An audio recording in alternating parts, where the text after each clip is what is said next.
അന്നതി വെച്ച് അമ്മേൻ്റെ അവസ്ഥ വളരെ ഇമ്പ്രൂവ്ഡ് ആയിട്ടുണ്ട്.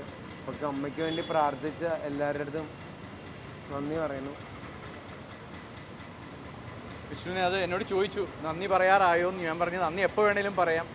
ദൈവത്തിൻ്റെ പ്രാർത്ഥനയും ബ്ലെസ്സിങ്ങുമാണ്. നമ്മൾ ചെയ്യുന്നതൊക്കെ ഒരു പരിധിയേ ഉള്ളൂ, അതിന് മേലെയാണ് ദൈവം. അവരുടെ ബ്ലെസ്സിങ് ദാറ്റ് ഈസ് ഇമ്പോർട്ടൻറ്റ്. അത് തന്നെ ഞാനും പറഞ്ഞത്. ഇന്നത്തെ നമ്മുടെ ശ്രീമതി ഉമ്മ തോമസ് MLA ഇന്നത്തെ അപ്ഡേറ്റ് പറയാനായിട്ടാണ്. ഇന്ന് രാവിലെയും നമ്മൾ അസസ് ചെയ്തു.